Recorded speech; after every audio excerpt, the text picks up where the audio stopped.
నమస్కారం. Doctor B R Ambedkar సార్వత్రిక విశ్వవిద్యాలయ విద్యార్థులకు స్వాగతం.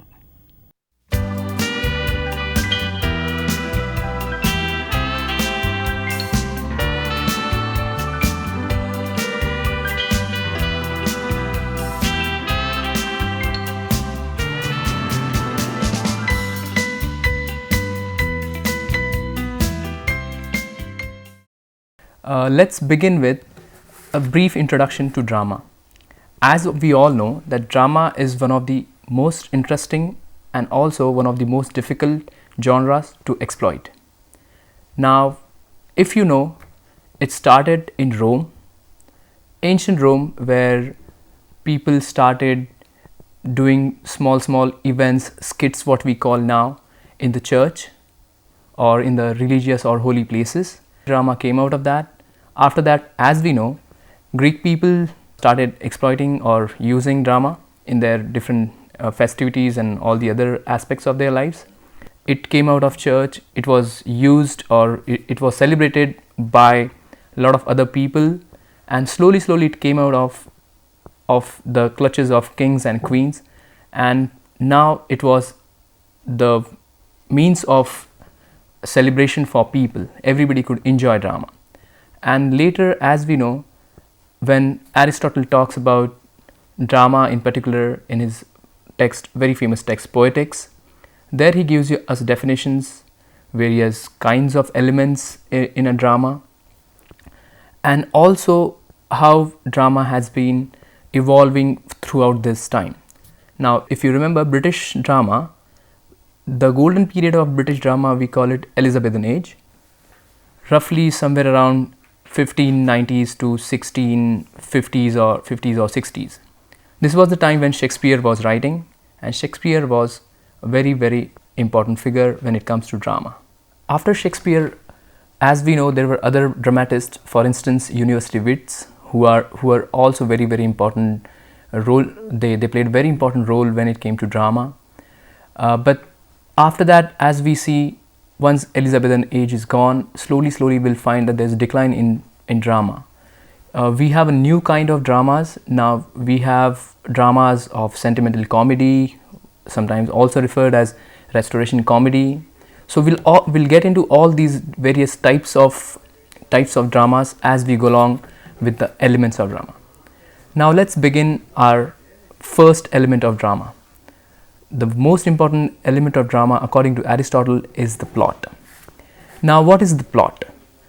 A lot of people think that story and plot, there is not a lot of difference between these two things. But if we analyze very carefully, there's a thin line between drama, of course, drama's story and plot.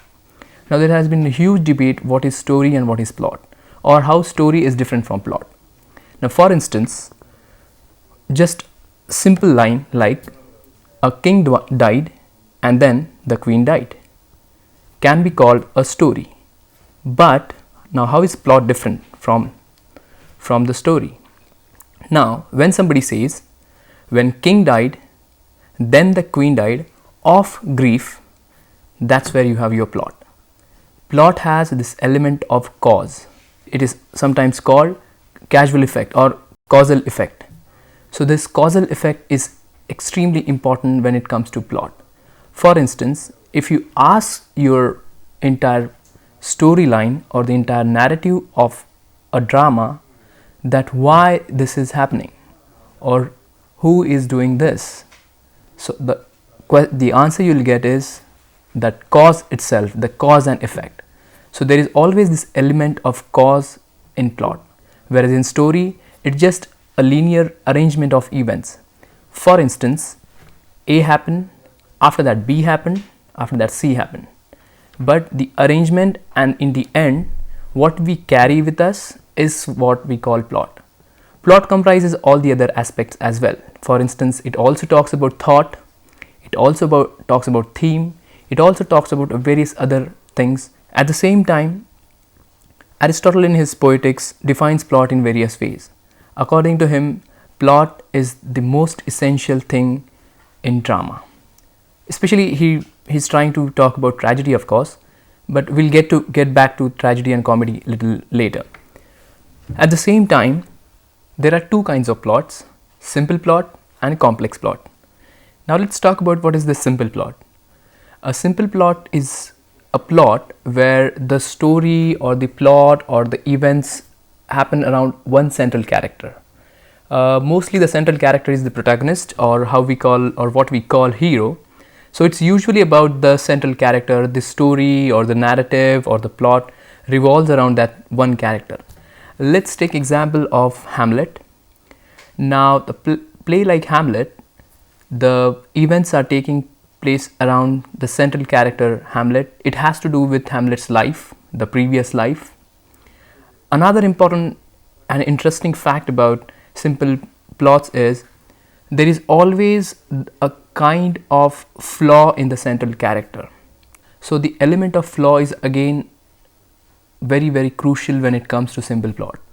We'll find that a central character does not know what is happening. He does not recognize in time that what was his flaw. So this also turns into his either tragedy or a silly mistake in comedy. Moving on to the multiple or complex plot.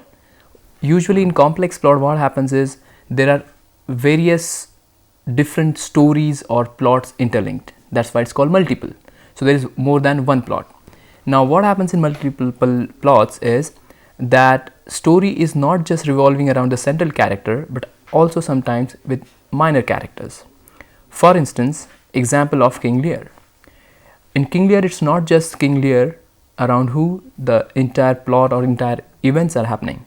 Rather, there are other characters who also play very important role when it comes to the action of play or the plot of play.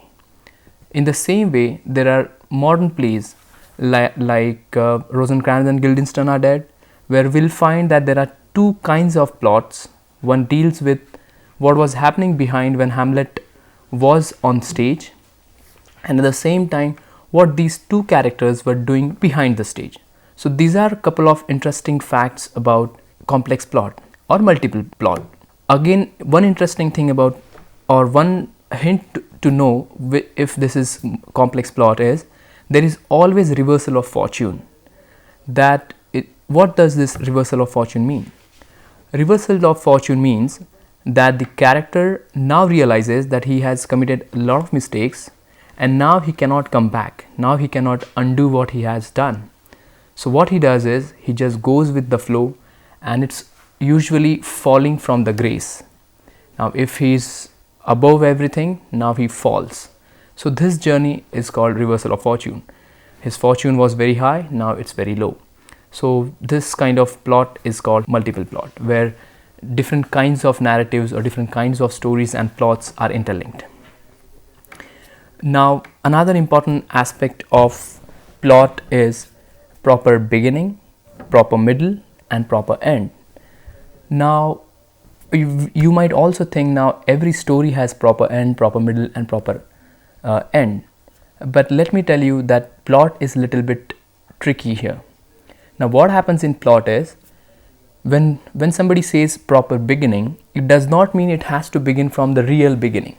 No, beginning here means the only element or the only time or the action which is needed for drama, because as we know, drama is a performative art. It is not to be read. Drama has to be seen, has to be listened and has to be enjoyed rather than reading. So in drama, what we are supposed to do is to watch and see, and also we also have to remember that it has a stipulated time, restricted time. For instance, a drama can be of 2 hours, 3 hours, but not more than that. So considering the action of time or the unity of time, what we have to do is we have to start our action, or the dramatist has to start his action from where the necessity starts, not the narrative starts. So for instance, if Shakespeare is talking about Hamlet, he does not have to show you that how Hamlet was being a baby. No, what he does is he gives you a graduate or a graduating Hamlet who is studying in Denmark, who is back here because of his father's death, a suspicious death. So there you have proper beginning, where you know by the action or by the dialogues of the character that yes, now this is proper beginning. Now you can say that the story or the plot has started. You have got your proper beginning. There's always elements like mystery and other or suspense which will follow in the later half. Then comes middle. Now middle is also very very important, where through the dialogues, through the action, through the scenes and spectacle, we come to know that yes, now something important is going to happen. So in the middle there is always this element of mystery building. So slowly we build up for climax what is going to happen. And of course the end, as we know, is the purgation of emotions. For instance, after Hamlet kills Claudius or his uncle, then we realize now yes, this is the end of Hamlet. So this is what proper beginning, middle and end means. Not literally proper beginning, middle and end like in epic, like poems like epic where they have to start right from the beginning. No, drama in fact starts from the middle, but this middle is dramatist craftsmanship, how he starts his beginning, middle and end.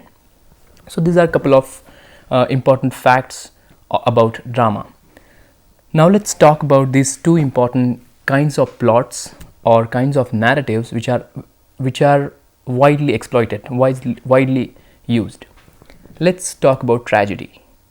Now tragedy, as the title suggests, tragedy is something tragic, where tragic incidents are happening either because of flaw in the character or because of the reversal of fortune. According to Aristotle, every tragedy has its ups and downs, and why tragedy happens is because of the protagonist's flaws or overlooking over the facts or being over suspicious. Next type of plot we can call comedy. Now as we know, comedy itself suggests that there is the element of humor, but in technical terms and in dramatic terms, comedy does not always have to be funny. No, comedy means something which is light and which is not tragic. So as simple as that, where the ending is not usually tragic. So if it's not tragic, it's comic. But there are other subtypes of plots as well. Now when we talk about comedy, comedy is a kind of plot where there are a lot of characters, they are enjoying, there is mirth, there is humor, element of surprise, element of discovery. All these things make it humorous, funny at the same time. Sometimes it's very intellectual also. So this is one of the kinds of plots. As we saw in tragedy, it's the tragic end, whereas in comedy, it's comic end. So it's as simple as that. Let's move on to the second element of drama, character. Now what is character? It's a very simple definition of character. Not technically, but characters are people who are acting on the stage, as simple as that. But as we know, in character also there is always one central character. Now the central character is called protagonist or hero. Now as we know, we must have seen, or we usually observe, that there are various types of characters. For instance, a character who is good, a character who is evil, a character who is friendly, and sometimes a character who is a lover. So all different kinds of characters are portrayed in drama. What these characters stand for are the elements of human nature. For instance, they reflect emotions of human mind. For instance, they display anger sometimes, they display jealousy, they display love, they display greed, they display all the goodness and badness of human nature. Now, according to Aristotle, there are 4 important aspects of any character. Now, for him, a character in tragedy has to come from a higher rank, let's put it that way, somebody who belongs to higher rank. For example, kings, queens, or in other words, aristocrats. Whereas for comedy, in comedy, the character has to come from general masses, a person who is not too high, but a person who is like you and me. So that's where you have the origin of character or tragedy and comedy. Now he also talks about these four important aspects in every character.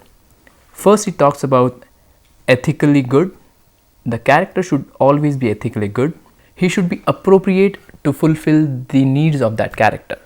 For instance, if the character is funny, he has to be funny throughout. If the character has to be a king, he cannot function as a fool. If he functions as a fool, that means there is not consistency in that character. That's where the third element comes, that the character has to be consistently inconsistent. Now this is little interesting, where he says consistently inconsistent. Now what does that mean? That means that he has to be continuously doing what people expect from him, but in order to introduce the elements of mystery and other aspects, what dramatists do is they try to change the function of that character, and suddenly we have new side of that character. That's why consistently inconsistent. And last but not the least is the character has to be lifelike, so that we could relate to him. When he laughs, we can laugh. When he cries, we can cry. So that way he has to be lifelike. Let's move on to the third element of drama. The third element is called the theme of drama. Now theme is usually very easy for us. Now what is this theme? For instance, theme can be motive, can be the central idea behind the drama, or central thought, or what we take away with us after the drama. Now in order to understand the theme of the play, what we should consider is the background the drama is produced in, or the time frame, or the timeline, or of course custom or culture, so that it helps us understand what this drama is all about. So knowing about the drama, or knowing what the drama is all about, is what the theme of the drama is. For instance, if somebody talks about let's say if somebody talks about British theatre. So as we know, British theatre, British people have their own way of talking. Sometimes we may understand it, but sometimes we may not. Now how do we understand this? Is through their action, is through the plot, and through the characters. So the theme is the ultimate motive or ultimate lesson for people. Moving on to the fourth element, again the fourth element is called diction. Now what is diction? Diction has to do with the language part, the dialogue, how they are written, how they are spoken. Usually two kinds of diction. One is dialogic diction, another one is poetic diction. Now as we know, in drama it's always in the form of dialogue. So usually there are dialogues by one character responding to the others. So there is this conversation type. Whereas if we compare these kinds of if we compare genre of drama with poetry and novel, we'll find that in poetry you have lines where you have to read. In novel there's description, but in drama two people are talking, three people are talking, or rather characters are trying to have conversation. So what we have to do or how we understand what is going on is through dialogues. So this is called dialogic form or dialogic diction, arrangement of words in various situations. Second type of diction is poetic diction. Now there are a couple of plays, or not just couple of plays, there are plays who are written in poetic style. Let's take example of a modern drama, in a modern drama by T.S. Eliot, Murder in the Cathedral. Now in Murder in the Cathedral, the play is written completely in poetic verse. You feel like poetry or a song is being sung in front of you. So majorly there are these two kinds of dictions in drama. What this diction does is it gives you the beauty, it teaches us the beauty of language, the beauty of delivery of dialogues, and also it reveals the identity, the thought process of the character. Next character feature of drama is music. Now this is where the most interesting things happen. Now, it's the music which makes everything magical. But when we read or perform drama, it becomes extremely important to follow music, because while reading, we really cannot connect with it with the music. Now, what is this music in drama? For instance, if it's suspense, you'll have different kind of music. If it's a love story, you will have romantic background. If it's a war scene, you will have a lot of drums and other musical instruments. So this is how music plays extremely important role when it comes to drama. And in order to enjoy drama, we have to go and see a live performance where the beauty of music enchants us, and that's how we understand what is the role of music in drama. We'll also find that in drama there are hymns for gods, there are choruses, sometimes there is instrumental music, sometimes there are theme songs, and sometimes, as we know, there are dances as well. So this is how music plays an immense role when it comes to drama. And now the last element of drama is spectacle. Now, what is spectacle? Now, spectacle is something which happens on the stage, or putting it in other words, action on the stage. Whatever is happening on the stage is called spectacle, or what we see is called spectacle. Now, spectacle is quite interesting because it incorporates everything what you see on the stage. For instance, props. Props means properties on the stage. For instance, any kind of furniture or anything which you can see is a part of spectacle. It also means the setting of the play. For instance, where the drama is happening, lights, costumes, and all the other things are also part of spectacle. Now let's take example of spectacle in one of the modern plays by Samuel Beckett called Endgame. Now the setting of the play is quite interesting, where if you are part of audience, you will think that as if you are looking at a skull, a human skull, which is a little scary of course, but what it represents is that how it looks is like, if you are a part of audience, you will find that there are two windows somehow seeming like eyes. In the middle you will find there is a dustbin where the central character is sitting. You think that that's mouth, and then there are these two characters in the corner which you feel they are ears. So in a way, this setting can also represent the theme of the play. Now the theme of this play is upcoming death. So in the same way, the setting plays an immense role in order to give away the theme and expresses through the various elements present on the stage that what the drama is all about. If it's war, if it's a great war, you'll find warriors. If it's a love story, you'll find a romantic setting. So it has to do with the properties available on the stage. మా కార్యక్రమాలపై మీ సూచనలు సలహాలు తెలియచేయండి. మీ సూచనలు సలహాలు తెలియచేయవలసిన చిరునామా: director, audio visual production and research centre, doctor B R Ambedkar open university, professor G Ramareddy Marg, road number 46, Jubilee Hills, Hyderabad 500033.